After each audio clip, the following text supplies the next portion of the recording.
ಮಲಿನ ತೊಳೆವ ಜ್ಯೋತಿ ಹೃದಯ ಶುದ್ಧಗೊಳಿಪ ಜ್ಯೋತಿ ಹೃದಯ ಶುದ್ಧಗೊಳಿಪ ಜ್ಯೋತಿ ಭವದ.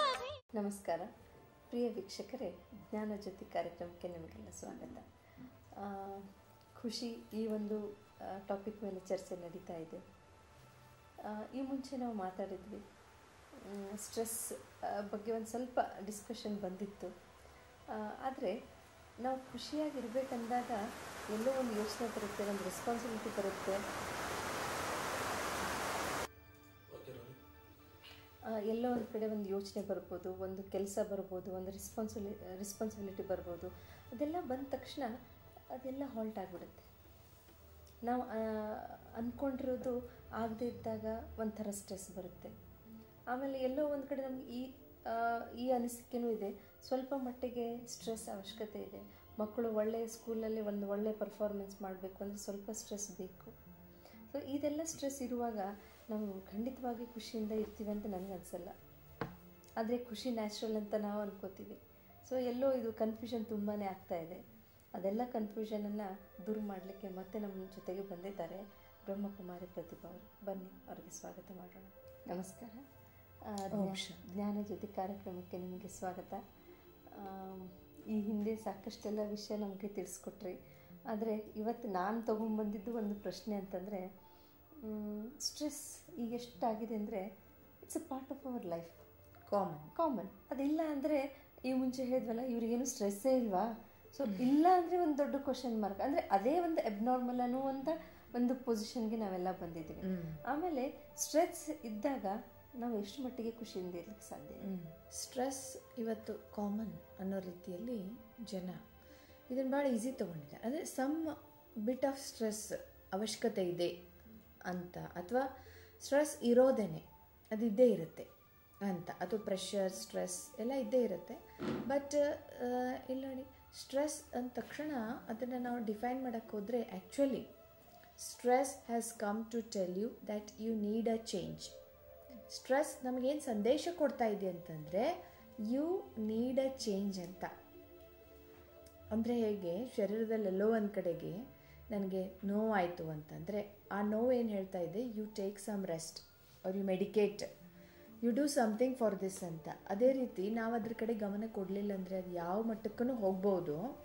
ಹಾಗೆಯೇ ಇವತ್ತು ಸ್ಟ್ರೆಸ್ ಕೂಡ ನಮಗಿದ್ದೇ ಸಂದೇಶ ಕೊಡ್ತಾ ಇದೆ, ನೀನೆಲ್ಲೋ ಚೇಂಜ್ ಆಗಬೇಕಾಗಿದೆ, ಎಲ್ಲೋ ಸ್ವಲ್ಪ ಚೇಂಜಸ್ ಮಾಡ್ಕೋಬೇಕು, ಪರಿವರ್ತನೆ ಮಾಡ್ಕೊಳ್ಬೇಕು ಅಂತ ಈ ಸಂದೇಶ ಮುಖ್ಯವಾಗಿ ಸಾರ್ತಾ ಇದೆ. ನೀವು ಹೇಳ್ತೀರಿ ಸ್ಟ್ರೆಸ್ ನಮಗೆಲ್ಲೋ ಸಿಗ್ನಲ್ ಕೊಡ್ತಾ ಇದೆ ಅಂತೇಳಿ. ಬಟ್ ಆ ಸಿಗ್ನಲ್ ಹೇಗೆ ನಾವು ತಿಳ್ಕೋಬೇಕು? ಯಾವ ಥರ, like we don't get any light ಥರ ಬರೋದಾಗಲಿ ಆ ಥರ ಏನೂ ಇರಲ್ಲ. ಹೌ ವಿ ಕ್ಯಾನ್ ಅಂಡರ್ಸ್ಟ್ಯಾಂಡ್, ಈ ಸ್ಟ್ರೆಸ್ ನಮಗೇನು ಸಿಗ್ನಲ್ ಕೊಡ್ತಾ ಇದೆ, ಇದನ್ನು ನಾವು ಸ್ಟಾಪ್ ಮಾಡಬೇಕು ಅಂತ ಹೇಳಿ ಹೇಗೆ ನಮ್ಗೆ ಗೊತ್ತಾಗಬೇಕು? ನೋಡಿರಿ, ಸ್ಟ್ರೆಸ್ಸಿನ ಅನೇಕ ಲಕ್ಷಣಗಳಿವೆ.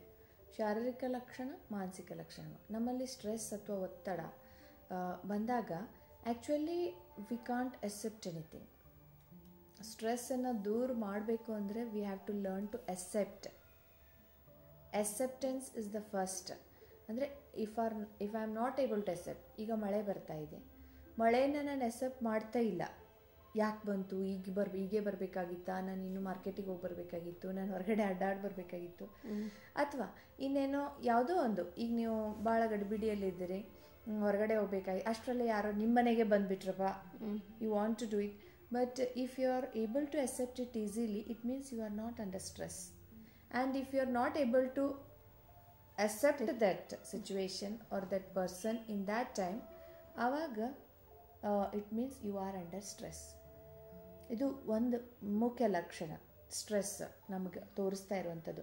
So we say stress is equal to pressures upon coping ability ಅಂತ. ಅಂದರೆ ನಮ್ಮಲ್ಲಿ ಪ್ರೆಷರ್ಸ್ ಇದೆ, ಸಿಚುವೇಶನ್ಸ್ ಇದೆ, ತೊಂದರೆಗಳಿದೆ, ಬಟ್ ನಾವು ಎಷ್ಟರ ಮಟ್ಟಿಗೆ ಅದನ್ನು ಕೋಪ್ ಮಾಡಲಿಕ್ಕೆ ಸಾಧ್ಯ. Divide your pressures by your coping ability.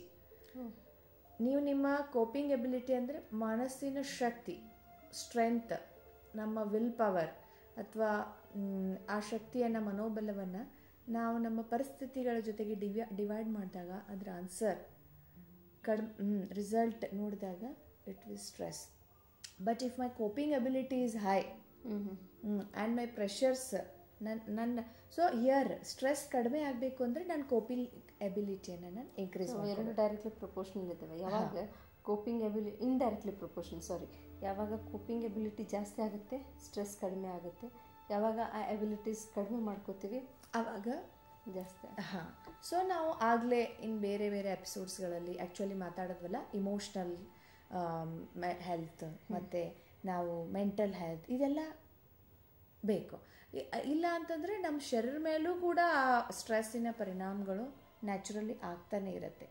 So stress ಈ ರೀತಿಯಾಗಿ ನಾವು ಚಿಕ್ಕದಿದೆ ಏನು ಸಿಂಪಲ್ ಅಂತ ನಾವು ಹಾಗೇ ಅದನ್ನು ಅಲುಗಳೆಯೋಗಿಲ್ಲ ಅಂತ.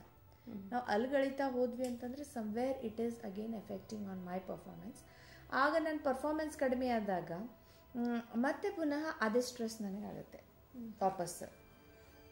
ಮತ್ತು ಅದೊಂದು ಸೈಕಲಲ್ಲಿ ನಾವು ಸಿಕ್ಕಾಕೊಳ್ತಾ ಇದ್ದೀವಿ. But somewhere we have to come out also. ಎಲ್ಲಾದರೂ ಒಂದು ಕಡೆ ಹೊರಗೆ ಬರಲೇಬೇಕಲ್ಲ. ಆ ಸರ್ಕಲಲ್ಲಿ ನಾವು ಸಿಕ್ಕಾಕೊಳ್ತಾ ಇದ್ದೀವಿ ಅಂದಾಗ ಆ ಹೊರಗೆ ಬರಬೇಕು ಅಂತಂದ್ರೆ I have to look into my own self. ಈ ಸ್ಟ್ರೆಸ್ ಅನ್ನೋದೇನಿದೆ ಇಟ್ ಈಸ್ ಅಫೆಕ್ಟಿಂಗ್ ಎಲ್ಲ ಏಜ್ ಗ್ರೂಪ್ನವ್ರಿಗೂ ಅದು ಅಫೆಕ್ಟ್ ಮಾಡ್ತಾ ಇದೆ. ಎಲ್ಲ ಒಂದು ಸೋಷಿಯಲ್ ಬ್ಯಾಕ್ಗ್ರೌಂಡ್ ಇದ್ದವ್ರಿಗೂ ಅದು ಅಫೆಕ್ಟ್ ಮಾಡ್ತಾ ಇದೆ. ಮುಂಚೆ ಇಷ್ಟಿತ್ತಿಲ್ಲೋ ಗೊತ್ತಿಲ್ಲ, ಬಟ್ ಒಂದು ಮಾತ್ರ ಶ್ಯೂರ್ ಇದೆ, ನಾವು ಮಕ್ಕಳಾಗಿರುವಾಗ ಸ್ಕೂಲ್ಗೆ ಹೋಗಬೇಕಾದ್ರೆ ಈಗಿನ ಮಕ್ಕಳದಷ್ಟು ಸ್ಟ್ರೆಸ್ ನಮಗಿರಲಿಲ್ಲ. ಹೌದೌದು. ಯಾಕಂದರೆ ಈಗ ನಾವೇನೋ ಸ್ಟ್ರೆಸ್ನಲ್ಲಿದ್ದೀವಿ, ನಮ್ಮ ವರ್ಕಿಂಗ್ ಆ ಥರ ಈ ಥರ, ಬಟ್ ಮಕ್ಕಳಿಗೇನು ಅವರು ಮಕ್ಕಳೇ ನಾವು ಮಕ್ಕಳಿದ್ದಾಗಿಂದನೇ ಇತ್ತು. ಸೊ ಯಾಕೆ ಇಷ್ಟೊಂದು ಡಿಫ್ರೆನ್ಸ್ ಆಗ್ತಾ ಇದೆ? ಮಕ್ಕಳಿಗೂ ಕೂಡ ಈಗ ಸ್ಟ್ರೆಸ್ ಆಗಿದೆ, ಅದು ಸತ್ಯ. ಯಾಕಂದ್ರೆ ನಾವು ಸ್ಕೂಲಿಗೆ ಹೋಗುವಾಗ ಇಷ್ಟೊಂದು ಸ್ಟ್ರೆಸ್ ಯಾಕಿರ್ತದೆ, ಮೇನ್ಲಿ ದರ್ ವಾಸ್ ಲೆಸ್ ಅಂದರೆ ಕಾಂಪಿಟಿಷನ್ ಯಾವತ್ತೂ ಜಗತ್ತಿನಲ್ಲಿ ಇತ್ತೋ ಇರಲಿಲ್ವೋ ಅದು different, but the way it is looked at ಅದು ಚೇಂಜ್ ಆಗಿದೆ, ತುಂಬ ಚೇಂಜ್ ಆಗಿದೆ. ಯಾಕಂದರೆ ನಾವು ಭಾಳ ಚಿಕ್ಕ ಒಂದು ಕಥೆಯನ್ನು ನಾವು ಇಲ್ಲಿ ನೆನಪಿಸ್ಕೋಬೋದು. Even a small child in India knows this story, hare and tortoise story. ಅಂದರೆ ಹೇರ್ ಆ್ಯಂಡ್ ಟೋಟಾಯ್ಸ್ ಆಮೆ ಮತ್ತು ಮೊಲದ ಕಥೆಯನ್ನು ಕೇಳಿದ್ದೀವಿ ನಾವು. ಎಲ್ಲಿವರೆಗೆ ಕೇಳಿದ್ದೀವಿ ಅಂತಂದರೆ ಆ ಆಮೆ ಸ್ಲೋ ಆಗಿ ಹೋಗಿನೂ ತನ್ನ ಗುರಿಯನ್ನು ತಲುಪುತ್ತೆ ಫಸ್ಟ್ ರೌಂಡಲ್ಲಿ. ಆ್ಯಂಡ್ ಟೋಟಾಯ್ಸ್ ಆ ಮೊಲ ಏನಿದೆಯೋ ಅದು ತನ್ನ ಸೋಲುತ್ತೆ. ಯಾಕೆ ಸೋಲ್ತದಂತಂದರೆ ಅದು ಅಭಿಮಾನದಲ್ಲಿ ಬಂದು ಓವರ್ ಕಾನ್ಫಿಡೆನ್ಸ್, ನಾನು ಗೆಲ್ತೀನಿ, ಮಲ್ಕೊಂಡ್ರು ಪರವಾಗಿಲ್ಲ ಅಂತ. ಬಟ್ ಇದು ಸ್ಟೋರಿ ನಾವು ಮುಂದುವರಿಸಿದಾಗ ಸೆಕೆಂಡ್ ರೌಂಡ್ ಬಯಸುತ್ತೆ ಮೊಲ, ಇನ್ನೊಂದು ಸೆಕೆಂಡ್ ರೌಂಡ್ ರೇಸ್ ಇಡೋಣ ಅಂತ. ಬಿಕಾಸ್ ಅದು ಸೋತಿರೋದನ್ನು ಮನಸ್ಸು ಒಪ್ಪಕ್ಕಾಗಲ್ಲ. ಸೊ ಟೋಟಾಯ್ಸ್ ಓಕೆ ಅಂತ. ಅದೇ ಸೇಮ್ ಇದರಲ್ಲಿ ಟ್ರ್ಯಾಕಲ್ಲಿ ಅವ್ರು ಇನ್ನೊಂದು ಸಾರಿ ಹೋದಾಗ ಮೊಲ ಈ ಸಾರಿ ಭಾಳ ಕಾನ್ಷಿಯಸ್ ಆಗಿ ಓವರ್ ಕಾನ್ಫಿಡೆಂಟ್ ಆಗದೆ ತಾನು ಹೋಗಿ ತನ್ನ ಗುರಿಯನ್ನು ಮುಟ್ಟಿನೇ ರೆಸ್ಟ್ ತೊಗೊಳತ್ತೆ. ಟೋಟಾಯ್ಸ್ ಸೋಲ್ತದೆ ನ್ಯಾಚುರಲಿ. ಆ್ಯಂಡ್ ಟೋಟಾಯ್ಸಿಗೆ ಈ ಸಾರಿ ಒಪ್ಪಕ್ಕಾಗಲ್ಲ ನಾನು ಸೋತೆ ಅನ್ನೋದನ್ನು. ಸೊ ಅಂದರೆ ಅದು ಇನ್ನೊಂದು ಸಾರಿಗೆ ಇಲ್ಲಿ ನಾವು ಮಾಡೋಣ ರೇಸ್ ಅಂತ. But this time I am going to determine the track ಅಂತ ಹೇಳ್ತದೆ. ಯಾವ ಟ್ರ್ಯಾಕಲ್ಲಿ ನಾವು ರೇಸ್ ಇಡೋದು ಅದನ್ನು ನಾನು ಡಿಟರ್ಮೈನ್ ಮಾಡ್ತೀನಿ, ನಾ ಫಿಕ್ಸ್ ಮಾಡ್ತೀನಿ. ಓಕೆ ಅಂತ ಹೇಳುತ್ತೆ ಮೊಲ. ಆವಾಗ ಆ ಮೊಲ ಓಡಿ ಓಡಿ ಓಡಿ ಅಲ್ಲೆಲ್ಲಿ ಹೋಗಿ ನಿಲ್ಲಬೇಕಾಗ್ತದೆ ಒಂದು ಜಾಗದಲ್ಲಿ. ಅದು ಯಾವ ಜಾಗ ಅಂತಂದರೆ ನದಿಯ ಈಚೆ. ಹಾಂ, ಅವಾಗ ಈಚೆ ನಿಂತಾಗ ಅವಾಗ ಟೋಟಾಯ್ಸ್ ಬಂದು ಅದು ಎಷ್ಟು ಫಾಸ್ಟ್ ಹೋದರೂ ಅಲ್ಲಿ ನಿಲ್ಲಬೇಕಾಯ್ತು. ದೆನ್ ಆಫ್ಟರ್ವರ್ಡ್ಸ್ ಮೊಲ ಬಂದು ಅದನ್ನು ಕ್ರಾಸ್ ಮಾಡಿ ಟೋಟಾಯ್ಸ್ ಬಂದು ಅದನ್ನು ಕ್ರಾಸ್ ಮಾಡಿ ಆಚೆ ಹೋಗಿ ಫಸ್ಟ್ ಬರುತ್ತೆ. ಆಮೇಲೆ ಮೊಲಕ್ಕೆ ಸುಮ್ಮನೆ ಇರೋಕ್ಕಾಗಲ್ಲ. So they say both of us think that once again will have to have a race. ಅದಕ್ಕೆ ಅವರು ಇನ್ನೊಂದು ಸಾರಿ ರೇಸ್ ಇಟ್ಟು ಆಮೇಲೆ ಮೊಲ ಓಡಿ ಹೋಗಿ ಅಲ್ಲಿ ನಿಂತ್ಕೊಳ್ಳುತ್ತೆ. ಟೋಟಾಯ್ಸ್ ಬರುತ್ತೆ. ಟೋಟಾಯ್ಸ್ ಆ ಮೊಲವನ್ನು ತನ್ನ ಬೆನ್ನ ಮೇಲೆ ಕೂಡಿಸ್ಕೊಂಡು ಇಬ್ಬರು ಅಂದರೆ here it is a win situation. But ಈಗ ಇಷ್ಟು ಸ್ಟ್ರೆಸ್ ಆಗೋಕ್ಕೆ ಕಾರಣ ಏನು ಅಂತಂದರೆ ಸಿಚುವೇಶನ್ ಕೂಡ ಚೇಂಜ್ ಆಗಿದೆ. I want to win, you should, if I want to win you should lose ಅಂತ. ಹೌದು, ನಾನು ಗೆಲ್ಲಬೇಕು, ನಾನು ಫಸ್ಟ್ ಬರಬೇಕು ಅಂತಂದರೆ ನೀವು ಬರಬಾರ್ದು ಅನ್ನೋ ಹಾಗೆ ಈಗ ಸಿಚುವೇಶನ್ ಇದೆ. But actually we have to change this into win situation. I win, you win. ನಾನು ಗೆಲ್ತೀನಿ, ನೀವು ಗೆಲ್ರಿ, ನಾನು ಸೋಲ್ತ್ರೇ ನೀವು ಗೆದ್ದಂಗಂತ ಈ ಒಂದು ನೆಗೆಟಿವ್ ಭಾವನೆ ಯಾಕೆ? ಅದಕ್ಕಾಗಿ ಇಲ್ಲಿ ನೋಡಿ, ಈ ಸ್ಟೋರಿಯಲ್ಲೂ ಕೂಡ ಫಸ್ಟ್ ಟೈಮ್ ಏನಿದೆ ದ್ಯಾಟ್ ಅಂದರೆ ಅವ್ರಿಗೆ ಓವರ್ ಕಾನ್ಫಿಡೆನ್ಸ್ ಇತ್ತು. ಸೆಕೆಂಡ್ ಟೈಮ್ ಇನ್ನೊಬ್ಬರ ಎದುರಾಳಿಯ ಕಮ್ಜೋರಿ ಏನು ಅನ್ನೋದು ಗೊತ್ತಾಯಿತು, ಕುಂದುಕೊರತೆಗಳು. ಇನ್ ಥರ್ಡ್ ಟೈಮ್ ಏನಿದೆ ಇಲ್ಲಿ ನನ್ನ ಎದುರಾಳಿಯ ಕಮ್ಜೋರಿ ಏನು ಅನ್ನೋದು ಇದಕ್ಕೆ ಗೊತ್ತಾಯಿತು. But fourth time they thought that both of us will win, this we have to. ಇಲ್ಲ ಅಂದರೆ ನಾವು ಯಾವಾಗಲೂ ಇನ್ನೊಬ್ಬರ ಕಮ್ಜೋರಿಗಳನ್ನು, ಕುಂದುಕೊರತೆಗಳನ್ನು ಎಳೆದು, ಅಂದರೆ if I want to feel great, if I want to feel great, it is not necessary to say that ಅವರು ಹಂಗೆ ರೀ, ನಿಮಗೆ ಗೊತ್ತಿಲ್ಲ, ಅವ್ರ ಬಗ್ಗೆ ನೀವು ಹೇಳ್ತಾ ಇದ್ದೀರಿ, ನನಗೆ ಗೊತ್ತ್ರಿ ಅವ್ರು ಹೇಗಿದ್ದಾರೆ ನನಗೆ ಕೇಳ್ರಿ ಅಂತ. ಈ ಥರ ನಾವು ಮಾಡಬೇಕು ಅಂತ ಇಲ್ಲ. ಆ್ಯಕ್ಚುಲಿ ಮಕ್ಕಳಲ್ಲೂ ಕೂಡ ಈ ಥರದ ಸ್ಟ್ರೆಸ್ ಕ್ರಿಯೇಟ್ ಆಗೋದಕ್ಕೆ ಏನು ಕಾರಣ ಅಂದರೆ, ಇವತ್ತು ಏನು ಕಾಂಪಿಟಿಷನ್ ಏನು ಬೆಳೀತಾ ಇದೆಯಲ್ಲ, ಈ ಕಾಂಪಿಟಿಷನಲ್ಲಿ ನಾವೆಲ್ಲ ಸ್ಕೂಲಿಗೆ ಹೋಗುವಾಗ there was no need of interview something. ನಮ್ಮ ತಂದೆ ತಾಯಿ ಹೋಗಿ ಅಡ್ಮಿಷನ್ ಮಾಡಿ ಬರ್ತಿದ್ರು, ನಡೀತಿತ್ತು. ಬಟ್ ಈಗ ಮಕ್ಕಳಿಗೂ ಇಂಟರ್ವ್ಯೂ, ತಂದೆ ತಾಯಿಗೂ ಇಂಟರ್ವ್ಯೂ, ಅಂದರೆ ಎವ್ರಿ ಟೈಮ್ ತಂದೆ ತಾಯಿ ಪ್ರೆಷರ್ ಮಕ್ಕಳ ಮೇಲೆ, ಮಕ್ಕಳಿಗೂ ಕೂಡ ಪ್ರೆಷರ್. ನಾನು ಇಲ್ಲಿ ಸರಿಯಾಗಿ ಹೇಳದೆ ಹೋದರೆ ಎಷ್ಟೋ ಥರ. ಇನ್ನು ಬೇರೆ ಥರನೂ ಇದೆ ಈ ಸಣ್ಣ ವಯಸ್ಸಿನಲ್ಲಿ. ಈಗ ನಾವೆಲ್ಲ ಎಷ್ಟು ನಮ್ಗಿಂತನೂ ಹಿಂದೆ ನೋಡಿ, ಎಷ್ಟು ದೊಡ್ಡ ವಯಸ್ಸಿನವ್ರು ಆದಮೇಲೆಲ್ಲ ಸ್ಕೂಲಿಗೆ ಹೋಗ್ತಿದ್ವಿ. ಬಟ್ ಈಗೆಲ್ಲ ಅದು ಒಂಥರ ಸ್ಟ್ರೆಸ್ಸೇ, ನಾವು ಜಲ್ದಿ ನಮ್ಮ ಮಕ್ಕಳೆಲ್ಲ ಕಲೀಲಿ ಅಂತ ಕೆಲವ್ರು ಭಾವನೆ. ಇನ್ನು ಕೆಲವರು ಬೇರೆ ಬೇರೆ ಕಾರಣದಿಂದ ನಾವು ಸ್ಕೂಲಿಗೂ, ನರ್ಸರಿ ಆರ್ ಪ್ಲೇಯಿಂಗ್ ಇದನ್ನೂ ಇರ್ಬೋದು, ಕಿಂಡರ್ ಗಾರ್ಡನ್ನು ಇರ್ಬೋದು, ನಾವು ಜಲ್ದಿನೇ ಅದನ್ನು ಆಗ್ತಿರ್ತೀವಿ. ಅಂದರೆ it is wrong or right, it is a different thing. But there are many situations that are creating stress in a child. ಅಂದರೆ ತುಂಬ ಸಣ್ಣ ವಯಸ್ಸಿನಲ್ಲಿ ನಾವು ಮಕ್ಕಳಿಗೆಲ್ಲ ಸ್ಕೂಲಿಗೆ ಸೇರಿಸ್ತೀವಿ 2-2.5 ವರ್ಷಕ್ಕೆ. ಇನ್ನೂ ಮನೆಯವ್ರದ್ದು ಪರಿಚಯ ಅನ್ನೋಕ್ಕಿಂತ ಎಷ್ಟು ನಮ್ಮ ಫ್ಯಾಮಿಲಿ ಮೆಂಬರ್ಸ್ ಜೊತೆ ಅಟ್ಯಾಚ್ಮೆಂಟ್ ಇನ್ನೂ ಅಷ್ಟೊಂದು ಬೆಳೆದಿರೋದಿಲ್ಲ. ಆವಾಗ ಆ ಹೊರಗಿನ ಜಗತ್ತಿಗೆ ಆ ಮಗುನ ಹಾಕ್ತೀವಿ. ಸೊ ಅಲ್ಲಿಂದ ಆ ಮಗುಗೆ ಸ್ಟ್ರೆಸ್ ಶುರು ಆಗುತ್ತಾ? ಅದು ಮಕ್ಕಳಲ್ಲೂ ಕೂಡ ಇದೆ ನೋಡಿರಿ. ಅವರು ಕೂಡ ತಮ್ಮ ಅನೇಕ ಜನ್ಮಗಳ ಸಂಸ್ಕಾರಗಳನ್ನು ಮೊದಲೇದಾಗಿ ಕ್ಯಾರಿ ಫಾರ್ವರ್ಡ್ ಮಾಡ್ತಿರ್ತಾರೆ. And again on top of that, before they overcome that and we have created ಒಂದು ಒಳ್ಳೆ ವಾತಾವರಣ, ಸಿಚುವೇಶನ್ ಕ್ರಿಯೇಟ್ ಮಾಡಿ ಅವ್ರ ಪಾಸ್ಟನ್ನು ನಾವು ಹೀಲ್ ಮಾಡೋಕ್ಕಿಂತ ಮುಂಚೆನೇ ಅದು ಮತ್ತೆ ಪುನಃ ಒಂದು ರೀತಿ ಹೇರ್ ಬರ್ಡನ್ ಆಗ್ತದೆ ಎಷ್ಟೋ ಸಾರಿ, ಆ ರೀತಿ ಮಾಡುತ್ತೆ. ಈಗ ಆ ಸಣ್ಣ ಮಕ್ಕಳನ್ನ ಬಿಡೋಣ, ಈ ಸ್ವಲ್ಪ ದೊಡ್ಡ ಮಕ್ಕಳ ಕಡೆ ನಾವು ಗಮನ ಹರಿಸೋಣ. ನಮ್ಗೆ ಗೊತ್ತಿದೆ ನಮ್ಮ ಮಕ್ಕಳಿಗೆ ಈಗ ತುಂಬ ಕಾಂಪಿಟೇಷನ್ ಇದೆ, ತುಂಬಾ ಅವರು ಸ್ಟ್ರೆಸ್ನಲ್ಲಿದ್ದಾರೆ, ಸಬ್ಜೆಕ್ಟ್ಸ್ ತುಂಬ ವಾಸ್ಟ್ ಆಗಿದೆ, ಎಲ್ಲ ಸರಿ. ಆದರೆ ಇದೆಲ್ಲ ಈಗಿನ ಇಟ್ಸ್ ನೀಡ್ ಆಫ್ ಅವರ್, ಈಗೆಲ್ಲರಿಗೂ ಅದು ಬೇಕೇ ಬೇಕು. ಈ ಬೇಕು ಅನ್ನೋ ಒಂದು ಗದ್ದಲದಲ್ಲಿ ಆ ಮಕ್ಕಳ ಖುಷಿ ಎಷ್ಟು ಬಲಿ ಆಗ್ತಾ ಇದೆ, ಹ್ಯಾಪಿನೆಸ್. ಆಮೇಲೆ ಮತ್ತೆಲ್ಲರೂ ಅಂತಾರೆ student life is golden life ಅಂತೇಳಿ. ಇದು ನಾವು ಕೊಡ್ತಾ ಇರೋದು ನೋಡಿದರೆ student life is go down life ಆ ಥರ ಆಗ್ತಾ ಇದೆ. ಮತ್ತೆ ಅದು ಸಿಗಲ್ಲ, ಆ ಸ್ಟೂಡೆಂಟ್ ಲೈಫ್ ಅವ್ರಿಗೆ ಸಿಗಲ್ಲ. ಅದಕ್ಕೆ ಎರಡನ್ನೂ ಹೇಗೆ ಬ್ಯಾಲೆನ್ಸ್ ಮಾಡಲಿಕ್ಕೆ ಸಾಧ್ಯ ಇದೆ? Student life is golden life, but actually student life golden life ಆಗಬೇಕು. But we all are students. ಇದನ್ನು ನಾವು ಅರ್ಥ ಮಾಡಿಕೊಂಡ್ರೆ ಜೀವನ ಪರ್ಯಂತ ನಾನು ಕಲೀಲೇಬೇಕು. ನನ್ನ ತಂದೆ, so I have to put pressure on my child. ನನ್ನ ತಾಯಿ, ಸೊ ನನಗೆ ಪ್ರೆಷರ್ಸು ಡಿಸೈರ್ಸ್ ಇರೋದೇಪ್ಪ ನಮ್ಮ ಮಕ್ಕಳ ಬಗ್ಗೆ. ನನ್ನ teacher, so I will have pressure and I will put pressure ಅಂತ ನಾವು ಈ ರೀತಿ ಪ್ರತಿಯೊಬ್ಬರೂ ಮಕ್ಕಳ ಮೇಲೆ ನಾವು ಪ್ರೆಷರ್ ಸೇರ್ತಾನೆ ಇರುವಾಗ ಅವರಿಗೆ ಎಲ್ಲಿ ಪಾಪ ಗೋಲ್ಡನ್ ಲೈಫ್ ಫೀಲ್ ಮಾಡೋಕ್ಕಾಗುತ್ತೆ? It is so impossible. ಯಾಕಂದರೆ ಅವರಿಗೆ ತಮ್ಮ ಸ್ವಂತ if you let them go, ಅವರು actually they'll feel free and they'll enjoy their life, student life. ಅಂದರೆ ಲೆಟ್ ದೆಮ್ ಗೋ ಅಂದರೆ I don't say you should not correct them, ಆದರೆ you just motivate them. ನಾವು ಅವ್ರಿಗೆ motivation and inspirations ಕೊಡೋ ಕಡೆಗೆ ಗಮನ ಹರಿಸ್ಬೇಕು. And for that I have to become such a personality ಅಲ್ಲ, to inspire them. I have to make changes in me. But ನಾವು ಅದನ್ನು ಬಿಟ್ಟು ಅವ್ರಿಗೆ ಕೇವಲ ಒತ್ತಡಗಳನ್ನು ಹೇರ್ತಾ ಇರ್ತೀವಿ ಯಾವಾಗ್ಲೂ, ಹೀಗೆ ಮಾಡು ಹಾಗೆ ಮಾಡು ಅಂತ.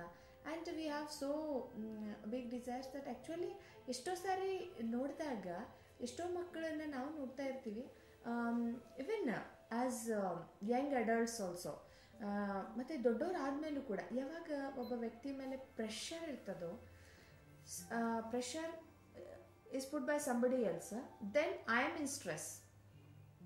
ಆವಾಗ ಪರ್ಫಾರ್ಮೆನ್ಸ್ ಎಲ್ಲರದ್ದು ಡಿಫ್ರೆಂಟ್ ಆಗಿರುತ್ತೆ. ಫಾರ್ ಎಕ್ಸಾಂಪಲ್ ಸೈನ್ಸಿಂದ ಒಂದು ಉದಾಹರಣೆ ತಗೊಳ್ರಿ.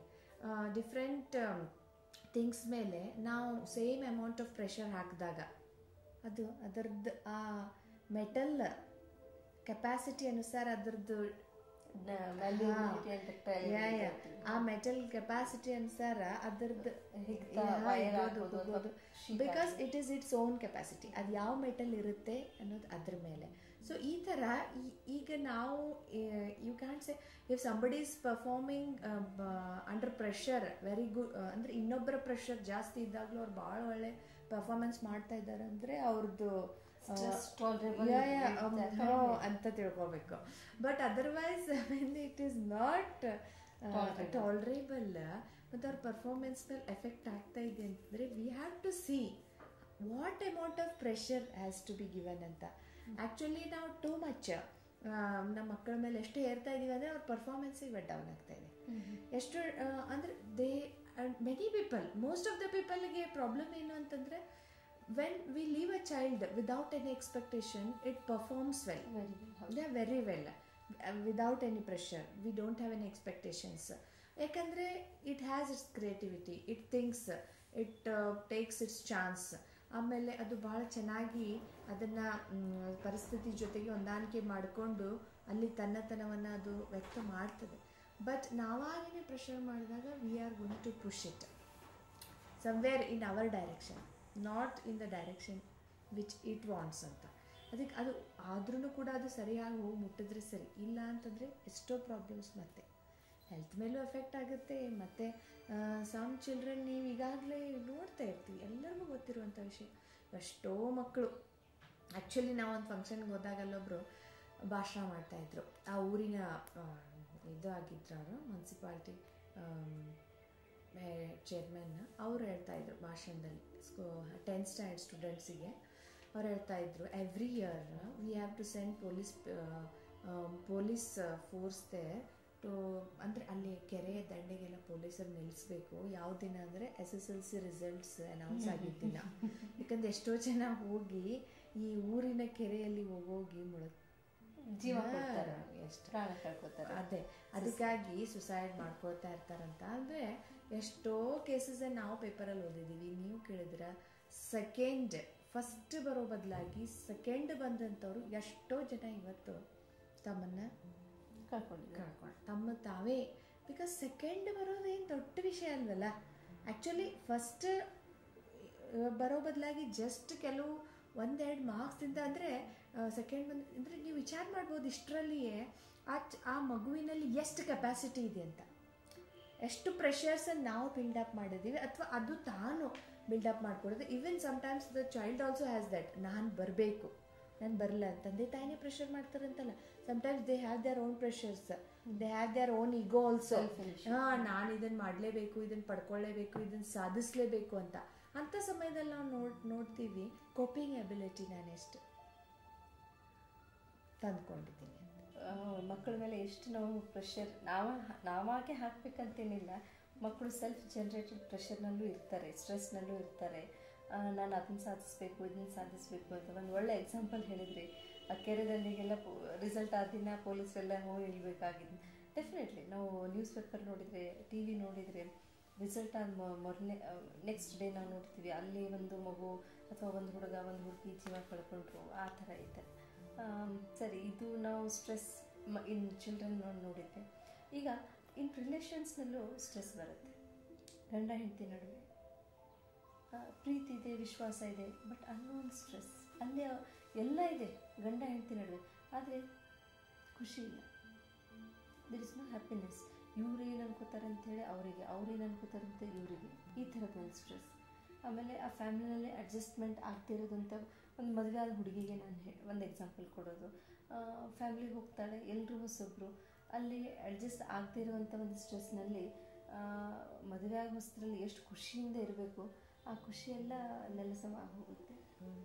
ಇವಾಗ ಏನು ನೋಡಿ, ಫ್ಯಾಮ್ಲಿಯಲ್ಲಿ ಹಸ್ಬೆಂಡ್ ಆ್ಯಂಡ್ ವೈಫ್ ಮಧ್ಯದಲ್ಲಾಗಲಿ, ಅತ್ತೆ ಸೊಸೆ ಮಧ್ಯದಲ್ಲಾಗಲಿ, ತಂದೆ ತಾಯಿ ಮಕ್ಕಳ ಮಧ್ಯದಲ್ಲಾಗಲಿ ಎಷ್ಟೋ ಈ ಥರದ ಸ್ಟ್ರೆಸ್ಸಿನ ವಾತಾವರಣ ಕ್ರಿಯೇಟ್ ಆಗ್ತಾಯಿದೆ. ಅರ್ಥ ಖುಷಿ ಇಲ್ಲ ಅಂದರೆ ಮತ್ತು ಅದರ ನೆಗೆಟಿವ್ ಸ್ಟ್ರೆಸ್ ಇದ್ದೇ ಇರುತ್ತೆ. Something has to be there. So ಅದು ಯಾಕೆ ಅಂತಂದರೆ we all had come in the family seeing something good of each other. When you selected a person, ನಾವು ನ್ಯಾಚುರಲಿ ಅವರು ಕೆಟ್ಟದ್ದನ್ನು ನೋಡಿ ಅವ್ರನ್ನ ಸೆಲೆಕ್ಷನ್ ಮಾಡಿರಲ್ಲ, ಅವರಲ್ಲಿದ್ದದ್ದನ್ನು ಒಳ್ಳೆಯದನ್ನು ನೋಡಿನೇ ನಾವು ಸೆಲೆಕ್ಟ್ ಮಾಡಿರ್ತೀವಿ. ನಾವು ಚೂಸ್ ಮಾಡಿರುವಂಥ ವ್ಯಕ್ತಿನೇ ವಿ ವಾಂಟ್. ಸಮ್ಟೈಮ್ಸ್ ಇನ್ನೊಬ್ರು ನಮಗೋಸ್ಕರ ಚೂಸ್ ಮಾಡಿರ್ತಾರೆ, ಬಟ್ ನೀವು ಅಕ್ಸೆಪ್ಟ್ ಮಾಡ್ಕೊಂಡಿರ್ತೀರಿ. But still in this case also, and even if you are not accepted it is forcefully also, ಏನು ಸ್ಟ್ರೆಸ್ ಯಾಕಿಷ್ಟು why there is no happiness ಅಂತಂದರೆ, ಆಫ್ಟರ್ವರ್ಡ್ಸ್ ನಾವು ಇನ್ನೊಬ್ಬರ ಬರೀ ಕಮಜೋರಿಗಳನ್ನ, ಕುಂದು ಕೊರತೆಗಳೇ ನಮಗೆ ಜಾಸ್ತಿ ಕಾಣಕ್ಕೆ ಶುರುವಾಗಿ we start blaming each other. ಬರೀ ನಾವು ಇನ್ನೊಬ್ಬರನ್ನ ನೀನು ಹಾಗೆ ಮಾಡಿದೆ ಅದಕ್ಕೆ ಹಿಂಗಾಯಿತು, ಅವರು ನೀನು ಹಿಂಗೆ ಮಾಡಿದೆ ಅದಕ್ಕೆ ಹಿಂಗಾಯಿತು, ಅದನ್ನೇ ನಾವು ಜಾಸ್ತಿ ಮಾಡೋದು.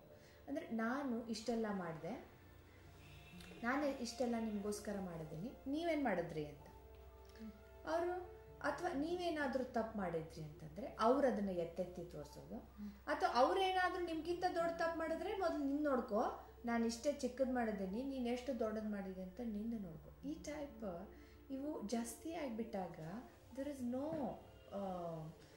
Place for happiness, there is no place to remove the pain. ಮೊದಲೇ ಅವರು ತಪ್ಪು ಮಾಡಿದವ್ರಿಗೆ ನೋವು ಆಗ್ತಾ ಇರುತ್ತೆ, and on top of that ನಾವು ಅದನ್ನು ಎತ್ತಿ ತೋರಿಸಿ ನಾವು ಇನ್ನಷ್ಟು ಒಬ್ರಿಗೊಬ್ರು ಬರೀ ಬ್ಲೇಮ್ ಮಾಡೋದು, ಒಬ್ರಿಗೊಬ್ರು ಅಪವಾದ ಕೊಡೋದು, ಇವೆಲ್ಲ ಬೆಳೀತಾ ಹೋಗೋ ಕಾರಣದಿಂದ ಅದು ಸ್ಟ್ರೆಸ್ ರಿಲೇಷನ್ಶಿಪ್ಪಲ್ಲಿ ಉಳಿಯೋದು ಮತ್ತು ಬೆಳೀತಾನೆ. ಇನ್ನೊಂದು ನಾವು ಈಗ ಗಂಡ ಹೆಂಡತಿ ಸಂಬಂಧ ಬಂದಾಗ ಇನ್ನೊಂದು ವಿಷಯ ಇತ್ತಿತ್ತಲಾಗಿ ತುಂಬ ಕಾಮನ್ ಆಗಿರೋದಂದರೆ, ಮೊದಲೇ ಗಂಡ ಹೆಂಡತಿಗೆ ಭೇಟಿ ಸರಿಯಾಗಿ ಆಗಲ್ಲ. ಯಾಕಂದರೆ ಇಬ್ಬರು ವರ್ಕಿಂಗ್, ಇಬ್ಬರು ತಮ್ಮ ಕೆಲಸ, ಒಬ್ಬರು ಟೈಮ್ ಟೇಬಲ್ ಇನ್ನೊಂದು, ಇನ್ನೊಬ್ರು ಟೈಮ್ ಟೇಬಲ್ ಇನ್ನೊಂದು, ಒಬ್ರು ಬರೋದಕ್ಕೆ ಇನ್ನೊಬ್ರು ಹೋಗ್ತಾರೆ. ಈ ಖೋ ಆಡೋದ್ರ ಥರ, ನಾ ಬಂದೆ ನೀನು ಹೋಗೋ ಅನ್ನೋ ಥರ. ಸೊ ಎಲ್ಲ ಇದೆ, ದುಡ್ಡು ಸಾಕಷ್ಟಿದೆ, ಒಳ್ಳೆ ಮನೆ ಇದೆ, ಎಲ್ಲ ಇದೆ. ಆದರೆ ಇಬ್ಬರ ನಡುವೆ ಕಮ್ಯುನಿಕೇಷನ್ ಇಲ್ಲ. ಆ ಕಮ್ಯುನಿಕೇಷನ್ ಇಲ್ಲಾರ್ದೇ ನನ್ನ ಅವಶ್ಯಕತೆ ಇವ್ರಿಗೆ ಇಲ್ವೇನೋ, ಈ ಥರ ಒಂದು ಸ್ಟ್ರೆಸ್. ಈ ಸ್ಟ್ರೆಸ್ಸಿಂದ ಇಬ್ರಿಗೂ ಒಬ್ರಿಗೊಬ್ರು ಅವಶ್ಯಕತೆ ಇದೆ, ಆ ಅಂಡರ್ಸ್ಟ್ಯಾಂಡ್ ಆಗೋಷ್ಟೊತ್ತಿಗೆ ಅಲ್ಲಿ ದುಃಖ ದೊಡ್ಡ ಮನೆ ಮಾಡ್ಕೊಂಡಿದೆ. So you have the question and answer both. Communication ಇಲ್ಲದಕ್ಕೆ ಇಷ್ಟ ಆಗಿದೆ ಅಂದ್ಮೇಲೆ ನಾವು ಕಮ್ಯುನಿಕೇಷನ್ ಮಾಡಬೇಕು ಅಂತ ಟೈಮ್ ಇಲ್ಲ. ಕಮ್ಯುನಿಕೇಟ್ ಮಾಡಬೇಕಂದ್ರೆ we have to take time ಅಲ್ಲ. For some things we have to take time, ಊಟ ಮಾಡೋಕ್ಕೆ, ತಿನ್ನೋಕ್ಕೆ, ಕುಡಿಯೋಕ್ಕೆ. ಬಟ್ ಆ್ಯಕ್ಚುಲಿ ಇನ್ನೊಂದು ಏನು ಗೊತ್ತಾ, we can give quality time also. Quality time ಅಂದರೆ ಒಬ್ಬ ವ್ಯಕ್ತಿಗೆ ನಾವು ಬಹಳಷ್ಟು ಒಂದು ಗಂಟೆಗಟ್ಟಲೆ ಕೂತ್ಕೊಂಡು ಮಾತಾಡಿದ್ರೇ ನಮ್ಮ ಬಗ್ಗೆ ಏನೋ ಪ್ರೀತಿ ಭಾವನೆ ಇದೆ ಅಂತ ಇದೊಂದು ತಪ್ಪು ಕಲ್ಪನೆ ಇತ್ತು ಅಂತಂದ್ರೂ, ಕೆಲವು ಸಾರಿಗೆ ನಾವು ಸಮಯ, ಸಂದರ್ಭ, ವ್ಯಕ್ತಿ, ಪರಿಸ್ಥಿತಿ, ಸ್ಥಾನ ನೋಡಿದಾಗ in they are very very busy schedule, even if they remember your birthday and wish you also, it is great thing ಅಲ್ಲ. ಅಥವಾ ಅವ್ರು ನಿಮ್ಗೇನಾದರೂ ಯಾವುದೇ ಸಂಬಂಧದಲ್ಲಾಗ್ಬೋದು, ಅವರು ತುಂಬ ತಮ್ಮದೇ ಆಗಿರ್ತಕ್ಕಂಥ ಪ್ರೆಷರ್ಸು, ತೊಂದರೆಗಳಲ್ಲಿ ಇದ್ದಾಗಲೂ ಕೂಡ ಅವರು ಏನೋ ಒಂದು ಸಣ್ಣ ನಮ್ಮನ್ನು ನೆನಪಿಸ್ಕೊಂಡಾಗಲೂ ಕೂಡ ಅದು ಎಷ್ಟೋ ದೊಡ್ಡ ಇದು ಆಗುತ್ತೆ. ಬಟ್ ಸ್ಟಿಲ್ ನಮಗೆ ಎಕ್ಸ್ಪೆಕ್ಟೇಷನ್ಸ್ ಜಾಸ್ತಿ ಬೇರೆ ಇದೆಯಲ್ಲ, that is the problem. We desire a lot, we expect a lot. ಅದೆಲ್ಲ ಮತ್ತೆ ಪುನಃ ನಾನು ಶರೀರ ಅಂತ ತಿಳ್ಕೊಳ್ಳೋ ಕಾರಣದಿಂದ ಇಷ್ಟೆಲ್ಲ ಎಕ್ಸ್ಪೆಕ್ಟೇಷನ್ಸ್.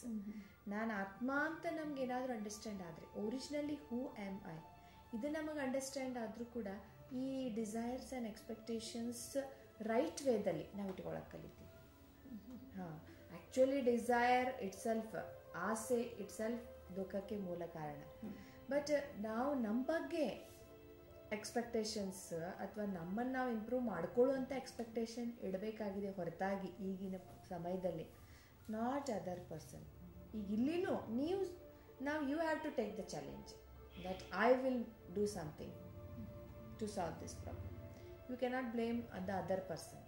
ನಿಮ್ಮ ತಂದೆನೇ, ನಿಮ್ಮ ಪತಿನೇ, ಯಾರೇ ಇರ್ಬೋದು, ಅವರು ಸ್ವಲ್ಪ ತಿದ್ಕೊಂಡ್ರೆ ಇದೆಲ್ಲ ಸರಿಯಾಗುತ್ತೆ. ಇಲ್ಲ, ನಾನು ತಿದ್ಕೊಂಡು ನನ್ನ ಕಡೆಯಿಂದ ಏನೇನು ಆಗ್ತದೋ, ನಾನು ಏನೇನು ಮಾಡಲಿಕ್ಕೆ ಪಾಸಿಬಿಲಿಟಿ ಇದೆ ಅದೆಲ್ಲನೂ ನಾನು ರೈಟ್ ಎನರ್ಜಿಯನ್ನು ಕ್ರಿಯೇಟ್ ಮಾಡ್ತಾ, ಪಾಸಿಟಿವ್ ಎನರ್ಜಿಯನ್ನು ಕ್ರಿಯೇಟ್ ಮಾಡ್ತಾ ಹೋದಂತೆ ಅದು ಆಟೋಮೆಟಿಕಲಿ ಆ ಎನರ್ಜಿ ಅವ್ರಿಗೆ ರೀಚ್ ಆಗಿ ಅಲ್ಲೊಂದು ವಾತಾವರಣ ಕ್ರಿಯೇಟ್ ಆಗುತ್ತೆ.